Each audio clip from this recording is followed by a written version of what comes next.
سبحانك لا علم لنا إلا ما علمتنا إنك أنت العليم الحكيم.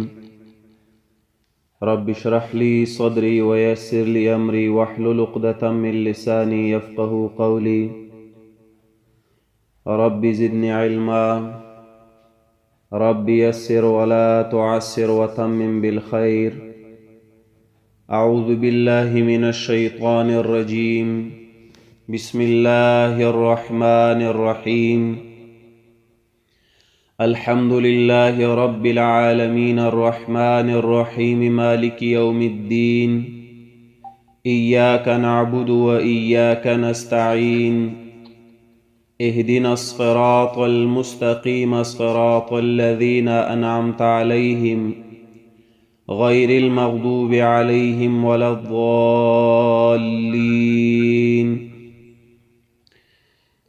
سورة البقرة مقصد العبادة لله وحده.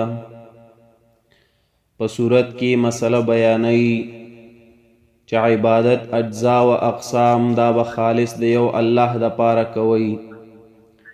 تاسو خپل مایکونه آف کئ، خپل مایکونه بند ساتئ. التن آواز راځي نو بیا لږ ډسټربنس جوړیږي ریکارډینګ کې. مولانا امتیاز صاحب ستاسو مایک آن دی. دعوه د صورت په آیت نمبر 4 کی ایاک نعبدو دا هغه دعوه ده د دې صورت د پاره چې منګه ذکر کو العبادة لله وحده، یعنی په دې صورت کې چې کم اصل مسله بیانېږي نو هغه هم دغه ایاک نعبدو مسله ده. تقسیم د صورت تقسیم دی په دریو حصو کې. اوله حصہ ړومبني 3 آیتونه په اوله حصہ کې الله رب کریم 15 افعال صفات یا د الله حقوق بیانېږي. لله رب رحمان رحیم مالک دا د الله کریم صفاتم ورته ویلی شي، افعالم ویلی شي او حقوقم ویلی شي. دویمه حصہ 4 آیت دویمه حصہ کې حق د الله او حق د بنده بیانېږي. ایاک نعبدو دا د الله حق چې د الله عبادت بکو د بل چا به نه کوو. و ایاک نستعین دا د بنده حق چې دا به د الله نه مدد غواړي بل چا نه به نه غواړي. دریمه حصہ د آیت نمبر 15 نه تر اخره پورې په دریمه حصہ کې حقوق بیانې د بندگانو چې دی به د الله نه صراط مستقیم غواړي او ورسره بیان کوي د فرق ثلاثه د غدریو ډلو بیان کوي. یو منعوم علیهم چې پچا باندې د الله احسان شوی، الله رب کریم پچا باندې احسان کړی دی یعنی مسلمانان مؤمنان. دویم مغضوب علیهم چې پچا باندې د الله غضب شوی، د الله غصه ده پی. او دریم والین هغه خلق چې هغه گمراهان دي. په اوله حصہ کې منګه اول آیت شروع کړی دی الحمدلله رب العالمین. په دې کې منګه د الحمد پاغي کې د الف لام او د حمد بیان مونږ کړو. مولانا امتیاز صاحب تاسو مایک آن دی، مهرباني وکړئ دا مایک تاسو آف کړئ. دلته ریکارډینګ کې आवाज تاسو دا غم ریکارډ کیږي. مولانا امتیاز صاحب که تاسو ما اورئ نو خپل دا مایک مهرباني وکړئ بند کړئ خپل مایک.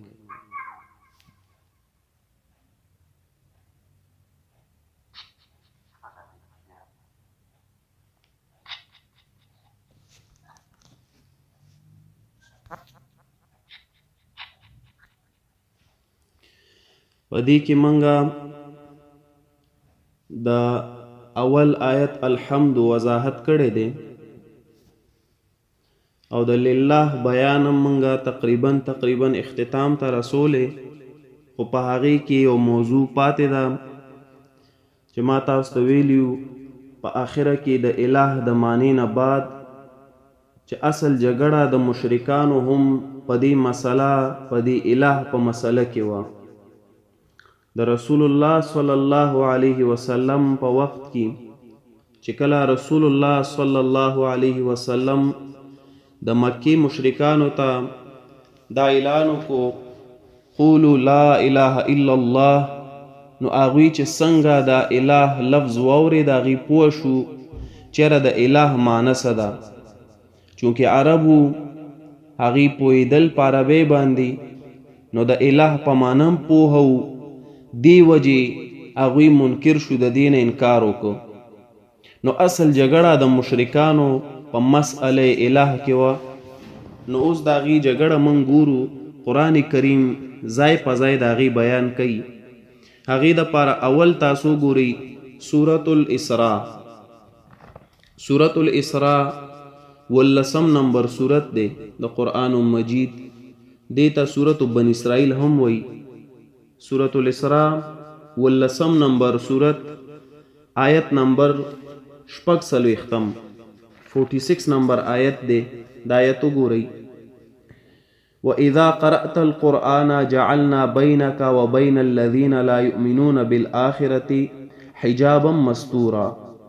او کله چې تلولي قرآن ګرځو مونږ په منځ ستا او په منځ دغه کسانو چې ایمان نه راوړي په آخرت حجابا مستورا، پرده پټه د عصیان. وجعلنا علی قلوبهم، او ګرځو مونږ په زړونو د دوی اکنتن پرده ان یفقهوه چې دوی پوه نشي په قرآن. وفي آذانهم وقرا، او د دوی په غوږونو کې وقرا درونواله. نو مخکې وګورئ وَإِذَا ذَكَرْتَ رَبَّكَ فِي الْقُرْآنِ، چې قرآن هم مونږ کله بیانو نو قرآن کې څه شی بیانو. وَإِذَا ذَكَرْتَ رَبَّكَ، او کله چې ته بیانې ربک د رب خپل فی القرآن په قرآن کې وحده یک یوازي یووالی د الله، مسئله الہ بیانې چې الہ ستاسو حاجت روا یک یو دی. وَلَّوْا عَلَىٰ أَدْبَارِهِمْ نُفُورًا، واوړي دي په شاګانو خپلو نفورا نفرت کوونکي. نو د دې اصل جګړه د رسول الله صلی الله علیه وسلم سره په دې مسئله د الله د یووالي د الہ په مسئله کې ده. دې نه علاوه مخکې لاړ شئ سورت وګورئ، سورت الصافات. سورت الصافات 15 آیت دی د سورت نمبر دی 20. سورت الصافات 20 سورت 15 آیت. انهم كانوا اذا قيل لهم لا اله الا الله، یقینا دوی چې کله چې بوویل شو دوی ته لا اله الا الله، نشتا حاجت پورا کول والا بغیر د الله نه بل څوک، یستکبرون، دی به تکبر کو ځانونه به غټو غنلو، دی به وختل د سشینا د قران کریم نه. ويقولون ويل بدوی انا لتاركو الهتنا لشاعر مجنون، نو دی بسوه رسول الله صلی الله علیه وسلم ته انا یقینا من لتاركو پری خودن کیو الهتنا حاجت روان خپل لشاعر مجنون د وجد یو شاعر مجنون لیونینا. رسول الله صلی الله علیه وسلم غوندي هستی ته شاعر او مجنون وای چې تم من ته د یو الہ مدد دغه نه مدد غواړي، یو الله ته الہ وای، نو آیا زمونږ د الہو ته تردید کې غواړي چې منګه هغه ترک کو؟ نو رسول الله صلی الله علیه وسلم ته وی شاعر او مجنون د وجې منګه دا نشو ترک کولی. دین علاوه ورپسې بل صورت دی سورت الصاد، هم دی پسې متصل صورت وګورئ. سورت الصاد 18 صورت دی، د دې آیت نمبر 4 نو وګورئ. وعجبوا ان جاءهم، او ناشناو ګړل دی منکرینو ان دا خبر جاءهم چراغ دویتا منذر یو ير ورکون کې منهم د دوینا، یعنی رسول الله صلی الله علیه وسلم. وقال الكافرون، او ویل کافرانو منکرینو هذا ساحر کذاب، دا جادوگر دی، کذاب نهایت دروغجن، صيغه د مبالغه وروړي، ډیر لوی دروغجن دی. دا رسول الله صلی الله علیه وسلم په باره کې وایي اجعل الالهه اله واحده، آیا ګرځي دا محمد علیہ السلام الالهه حاجت رواهان ګن اله واحده، حاجت روا یکیو، اې دی غواړي چې ګن الها منګه یو الہ کو. ان هذا لشیء عجاب، یقینا دا یو سیز دی عجاب ناشنا، دا خو ډیره ناشنا خبره ده، نوې خبرې کوي. وانطلق الملأ منهم ان امشوا، او روانه شوه یوه ډله د دوی نه، ان امشوا چې ځئ د دې پیغمبر نه، واصبروا او کلک شئ علی الهتکم په خپلو حاجت روانو، ان هذا لشیء یراد، یقینا دا یو سیز دی یراد رد کړی شوی، نورو خلکو رد کړی، تاسو هم رد کوي. ما سمعنا بهذا فی الملة الاخره، منګ نه دی اورېدلی دا خبره په دین رستنی کې، یعنی د عیسی علیه السلام دین کې دا خبرې نه وي. ان هذا الا اختلاق، نه دی دا مگر دروغ جوړ شوی. نو ګورئ رسول الله صلی الله علیه وسلم سره جګړه د منکرینو په کومې مسلې کې؟ په مسأله د الہ. دین علاوه یو بل سورت وګورئ، سورت الزمر. سورت الزمر آیت نمبر دی 45. سورت الزمر آیت 45 هم دی پسې متصل سورت دی، یو کم 40 سورت دی. سواد پسې متصل سورت الزمر وګورئ، 45 آیت دی چې د مکی د مشرکانو اصل جګړه د الله په یووالي کې. وَإِذَا ذُكِرَ اللَّهُ وَحْدَهُ اشْمَأَزَّتْ قُلُوبُ الَّذِينَ لَا يُؤْمِنُونَ بِالْآخِرَةِ، او کله چې یاد کړی شي الله وحده یک یوازي، چې یو الله حاجت روا دی، بل هیڅوک نشتا. اشمأزت قلوب الذین، تنگ شي زړونه دغه کسانو چې ایمان نه وروړي په آخرت، زړونه تنګیږي چېرې دا نورې مسلې ولې نه کوي، چې صرف دغه یو مسلې رانیولې چې یو الله حاجت روا دی، یو الله کارساز او مشکل کشا دی. ولې ښکلې ښکلې قصې نه کوي؟ د یوسف علیه السلام څومره ښکلې قصه ده، د زلیخې څومره ښکلې قصه ده، دارنګ د ابراهیم علیه السلام قصې وګوره، د موسی علیه السلام او د فرعون قصې وګوره. ولې قصه خوانی نه کوي چې دی هر وخت وی یو الله را مدد کوي؟ نو د هغه خلکو چې په قیامت باندې ایمان نه لري، د دې خلکو زړونه توحید د الله چې کله بیانې یاد ساته، هغه به تنګیږي.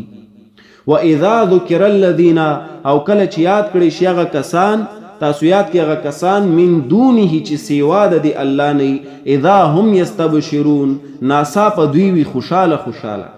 چې کله ورته بیا ته کرامات بیانې د اولیاو، یا ته ورته د باباګانو په باره کې چې کوم منګړت واقعات خلکو جوړ کړي دا بیانې، نو پاغي باندې خوشحالیږي، پاغي باندې زیرې پې راځي. نو د مکی د مشرکانو اصل جګړه په همدغه مسئله الہ کې وه. اوس به هم د خلکو جګړه په دې مسله کې جوړیږي، خو شرط دا دی چې هغې د الہ په معنی باندې پوهه کړي. یو بل موضوع په دې باندې مسله الہ یاد ساتي، د قرآن مجید نورو مقاماتو کې هم شته. صرف زه تاسو ته آیتونه نمبرې ویم، دا ځان څخه ولیکئ، او انشاءالله ځای په ځای به بیا موږ چې هغه آیتو ته رسو وضاحت به د هغې هلته کوو. مسله الہ نورو مقاماتو کې هغې دپاره اول مقام سورة البقره 2 ځایونه دي، یو آیت 163 163 او بل 255 255 255. دی دوو ځایونو کې مسله الہ ډیر ښه په وضاحت سره بیانوي. انشاءالله چې کله ورته ورسیږو یاد ساتئ مسله الہ به بیا هلته نورم په دلایلو سره انشاءالله تاسو ته ثابتیږي. ورپسې بل سورت دی سورت آل عمران. سورت آل عمران بقره پسې متصل سورت دی، د هغې آیت نمبر 2، آیت نمبر 4، آیت نمبر 13، آیت نمبر 2، آیت نمبر 2، آیت 4، آیت 13، آیت 2، 62. په دې څلورو آیاتو کې هم مسله الہ بیانیږي. دارنګ ورپسې بل سورت دی متصل سورت النساء، د هغې آیت نمبر دی 87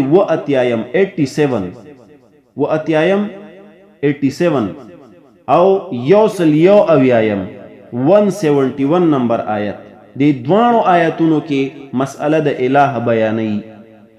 ورپسې سورت الانعام، په دې کې هم مسئله د توحید او رد د شرک کوي. انشاءالله الله دې موږ له ژوند راکړي سره ستاسو سره د ټولو چې سورۃ الانعام ته ورسیږو رد د اشراک او بیا تاسو په سورۃ الانعام کې وګورئ تش رد د شرک دی په دې صورت کې مسله اعلام پکې بیانوي سورۃ الانعام آیت نمبر 19 نمبر یوسل دویم 102 یوسل شپږم 106 په دې دریو مقاماتو د سورۃ الانعام کې هم مسئله الہ بیانوي 19 یوسل دویم یوسل شپږم دارنګ سورۃ المائده ورپسې هغې نه مخکې سورت دی سورۃ المائده انعام نه مخکې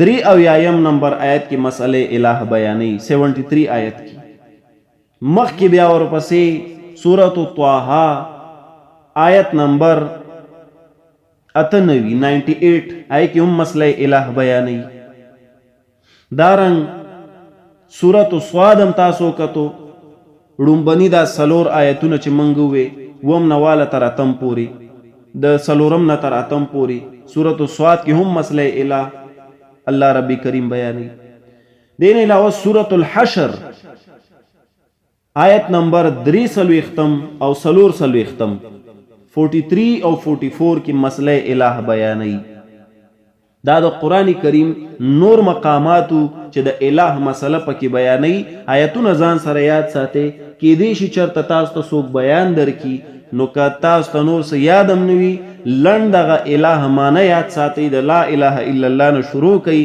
او په دې کې یو صورت ځان له خوښ کوي سورۃ البقره ستاسو خوښیږي آیت یوسل دریش پیتم یا 255 یا بل صورت وګورئ یاد کې ښه ښکلی په دې باندې تاسو نیمه ګنټه تقریر کولی شئ نو دا مسله الہ دا منګه اختتام ته ورسو نو منګ سره الحمدلله دا څه شو تکمیل شو دا پای تکمیل ته ورسېدو الحمدلله دا منګه اختتام ته ورسولو الحمد او ورسره لله په لله کې د الہ مسله او د الله معنی به مستاسو زده کړی وي چې د الله معنی څه ده حاجت پوره کوونکې چې چاته ضروریات پوره کوي د چا حاجات پوره کوي د هر چا مصیبتونه ته لرې کوي هر چا له بچي ورکوي دغه الہ دی دغه الله دی نو الحمدلله د خدایتوب ټول صفتونه یا د الوهیت ټول صفتونه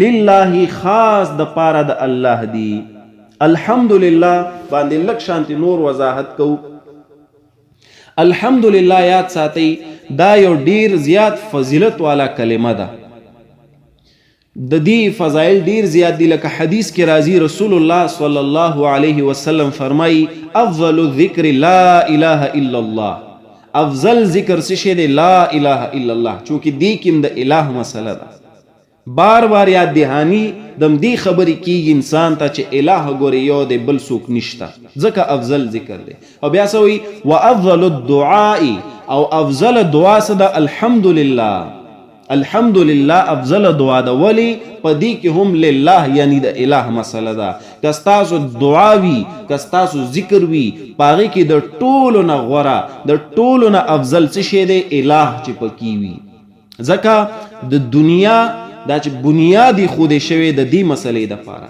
انسان چې پیدا شوی د دې مسلې دپاره جنات چې الله پیدا کړي دي د دې مسلې دپاره د الہ په دې مسله باندې یاد ساتي دا ځمکه او اسمانونه هر څه قایم دي چې دا مسله نه وي الله به دا هر څه وران کړي نو الحمدلله دا یو فضیلت والا کلمه ده الحمدلله په مختلفو مقاماتو کې منګه ویوخه مختلفو مقاماتو کې الحمدلله ویلی شي په دې یو څو مقامات ذکر کوو د قرآن یو څو آیتونه پې ویو بیا بس کوو لکه اول هغه مقام چې کله نعمت انسان وګوري نعم وګوري د نعم په لیدو سره الحمدلله وی نعم چې کله وګوري نو انسان سوی الحمدلله دې دپاره تاسو اول وګورئ سورۃ العنکبوت سورۃ العنکبوت آیت نمبر دی 63 نمبر آیت د سورۃ العنکبوت چې کله هم منګه نعمت وګورو نو منګ به څه وایو الحمدلله چار څوک نعمت وګوري هغه به څه وایي الحمدلله ولئن سألتهم من نزل من السماء ماء او کچری تپوسو کې د دې منکرینو نه من نزل من السماء ماء څوک دی چې راوري د بره نه ماء باران اوبه باران څوک راوري فاحیا به الارض من بعد موتها نو تازه کوي په دې سره ځمکه ژوندي کوي یعنی تازه کوي د ځمکې تازګي دا دغه ژوند وي دې وجې نه په حیات سره تعبیر کړی دی معنا به موږ څه کوو فاحیا به الارض نو تازه کوي په دې سره ځمکه من بعد موتها پس د مړېدو یعنی پس د اوچېدو د دې نه د ځمکې موت سوي د هغه اوچېدل ځکه تخم پکې واچوه نو هغه تیغتې نشي راوتی نو چې اوبه دې په هغې باندې ور واچولو نو د اوبو اچولو سره څه وشي تیغ روځي لیقولن الله خامخا وی به دا منکرین الله دا د مکې د مشرکانو بیان د منکرینو چې ته دینه تپوسو کې دی وی چې الله دا هر څه کوي نو تاسو وایه الحمدلله قل الحمدلله ووایه د خدای توب ټول صفتونه خاص د پاره د الله دي نعمتونه د خلکو ته بیان کو دی لیدو نو اوس وایه الحمدلله وایه دین علاوه سورۃ لقمان وګورئ دې پس یو سورۃ پرېږدئ سورۃ الروم یو دیرشم سورۃ وګورئ سورۃ لقمان یو دیرشم سورۃ آیت نمبر دے 15 ولئن سألتهم من خلق السماوات والارض او کچری تپوسو کې د دې منکرینو نه چا پیدا کړی دی اسمانونو او ځمکه لیقولن الله خامخا وای الله قل الحمد لله نو تم وای الحمد لله د خدای توب ټول صفاتونه خاص الله لدی چې موږ له اسمانونو او ځمکې پیدا کړی دي ورپسې وګورئ مخکې لږ لاړ شي سورۃ الزمر وګورئ سورۃ الزمر آیت نمبر دے 15 د سورۃ الزمر آیت 15 یو کم سلویخ سورت دے 39 نمبر سورت دے سورۃ الزمر 15 آیت 75 نمبر آیت یو کم سلویخ نمبر سورت 39 نمبر سورت دے آیت 75 اور اللہ رب کریم سے فرمائی دلتا وَتَرَى الْمَلَائِكَةَ حَافِّينَ مِنْ حَوْلِ الْعَرْشِ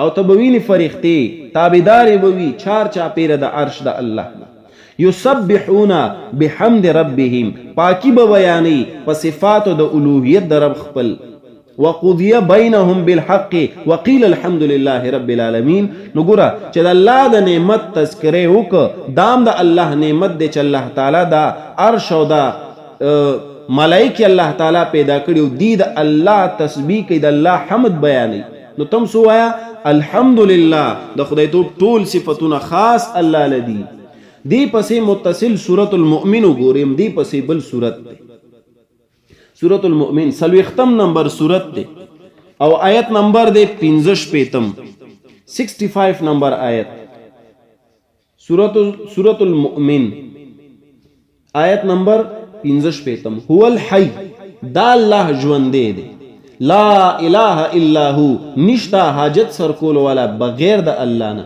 فدعوه نور مدد کوي د الله مخلصینا په داسې حال کې چې خالص کون کې له الدین دی الله لدین خالص دی الله ته आवाज کوي نو ګوره مسأله د توحید د الہ مسأله دا یو ډیر عظیم نعمت دی د الله د جانب خپل بندگانو ته نو وایا الحمدلله د خدای ټول صفاتونه چاله دي خاص د پاره د الله رب کریم دی بل هیڅ چاله نشتا دارنګ ورپسې نور نعم چې کله په خپل ځان وګوري دا خو نعمتونه چار چا پیرو داسې نعمتونه مشته دا اوس دویم نمبر کوي چې په خپل ځان کله یو نعمت وویني یو نعم وویني نو بیا هم څه وایه الحمدلله لکه په دې باندې د جنت والو بیان کوي سورۃ الاعراف وګورئ دې دپاره آیت نمبر دی 43 سورۃ الاعراف 43 آیت 9 نمبر سورت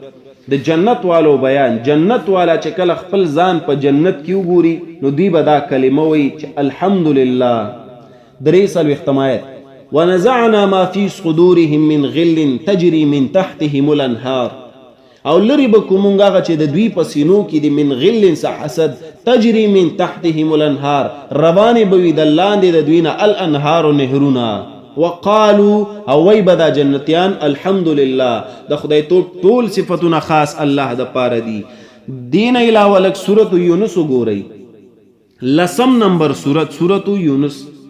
سورۃ یونس لسم نمبر سورت هم دی او لسم نمبر آیت هم دی. آیت او سورت نمبر دواړه یو دی. سورۃ یونس آیت لسم، دعواهم فیها سبحانک اللهم. اول خبره به وي د دوی د دې جنت والو په دې جنت کې سبحانک اللهم، پاکی د تعالی یا الله، وتحیتهم فیها سلام، او پیشکشې به وي دوی ته په دې کې سلامون چې بچ شي، بچ د بچاو کلمات به ورته وي، سلامونه به پې وي فریق دي. واخر دعواهم، او رسته خبره د دوی به وي ان الحمد لله، د خدای ټول صفاتونه خاص الله لدی. ولی نعمتونه به لیدلی وي، نو چې کله تام پزان یو نعمت صحیح ک نو الحمدلله. لکه دې د پاره تاسو وګورئ یو بل سورت ابراهیم. ابراهیم بابا په خپل ځان نعمت لیدلې، زمونږ او د عربو بابا وګورئ نعمت په ځان لیدلې، هغه هم دغه کلمه وایي چې الحمدلله. سورت ابراهیم 14 نمبر سورت دی. سورت ابراهیم 14 نمبر سورت او د دې آیت دی یو کم سلويخ 39 نمبر آیت، 19 نمبر آیت. الحمدلله الذي، د خدای ټول صفتونه خاص الله غزاد لدی، وهب لی، چې وی بخمات علی الکبر په بوډاوالی کې، اسماعیل و اسحاق، اسماعیل او اسحاق. ګوره د دوه بچو په پیدایش باندې هغه الحمدلله وی، ځکه الله په یو عظیم نعمت کړی دی. دین علاوه سورۃ النمل وګورئ، مخکې لاړ شئ. سورۃ النمل، سورۃ النمل آیت نمبر دی 15. سورۃ النمل 15 نمبر آیت دی، 20 نمبر سورت دی 27. سورت دی 20 آیت دی 15. خپل دا مایک آف کا، شاهد الله مایک دی آف کا.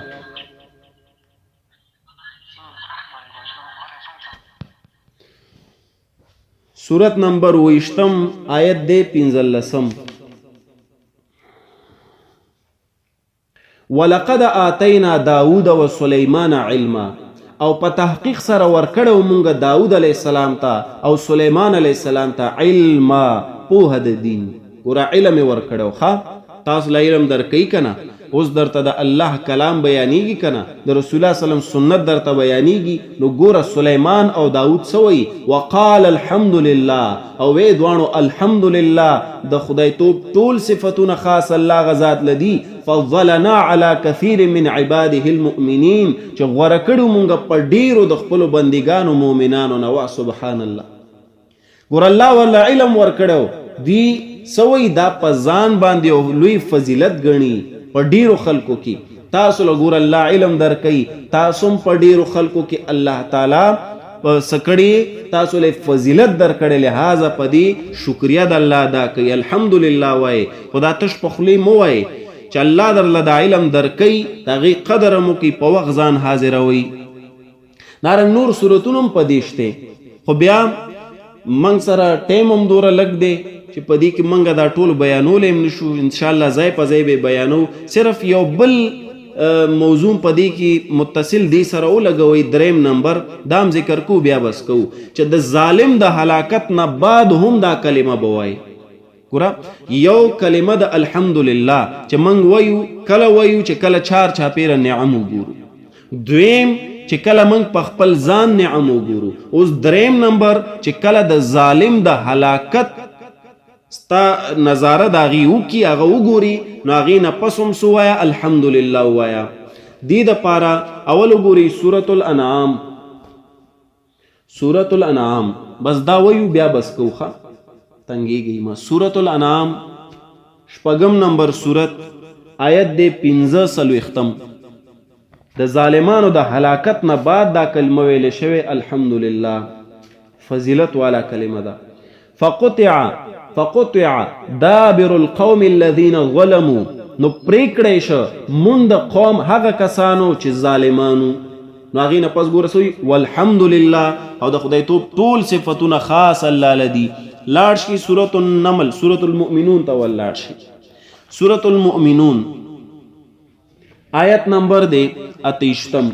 28 نمبر آیت سورة المؤمنون درشتم 23 نمبر سورت نمبر دے درشتم 23 آیت نمبر دے اتیشتم 28 سورة المؤمنون آیت گوری فَإِذَا اسْتَوَيْتَ أَنْتَ نو کله چې برابر شي ته ومن معك او هغه څوک چې تا سره دی علی الفلک په کشته کې چاته وای دا خبره چاته کې نوح علیہ السلام ته فقلنا الحمد لله د خدای توب ټول صفاتونه الله غزاد لدی نجانا من القوم الظالمین چې موږ له نجات راکړه د قوم ظالمانو نه قوم ظالمان هلاک او تباہ کړه موږ ته بچ کو نو الحمدلله وایا دی وجیات ساتي چې کله یو مشرک تن مړ کیږي یو مبتدی مړ کیږي نو تاسو ګوري پاغي باندې د غم اظهارونه کوي چې موږ په خفه شو زکه دا هم د دین اسلام سره ظلم دی پای باندې الحمدلله وای زکه هغه د الله او د الله د رسول دشمنو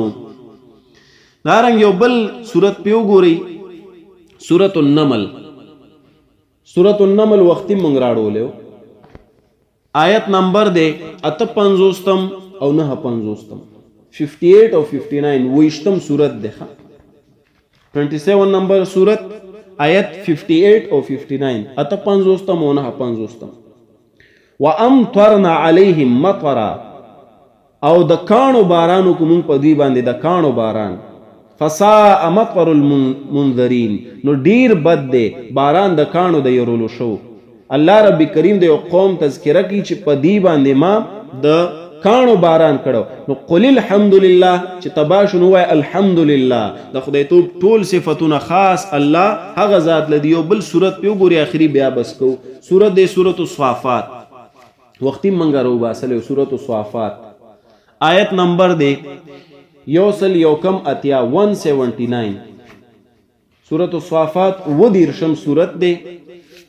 آیت یوسل یوکم اتیا 179 نمبر آیت دے سورۃ الصافات ورپدی کی اللہ رب کریم سے فرمائی اللہ فرمائی سبحان ربك رب العزة عما يصفون بلکې دینه مخکې وګوري وابصر فسوف يبصرون دا غینه مخکې د هلاکت بیان کوي وابصر او الله وی او قتلوک فسوف يبصرون نو زر دی چې دوی بم ګوري دا منکرین سبحان ربك رب العزة عما يصفون وسلام على المرسلين والحمد لله رب العالمين د منکرینو د انجام انتظار وکا نو چې کله انجام راغی نو بیا سوی والحمد لله د خدای توب ټول صفاتونه خاص الله غزاد لدی رب العالمین چې پالون کې د مخلوقاتو نو زمونږه په سورۃ الفاتحه کې دا الحمدلله په دې لفظ باندې مونږه وضاحت وکړو د الحمد معنا د لله معنا او بیا الحمد باندې مونږه لک شانتي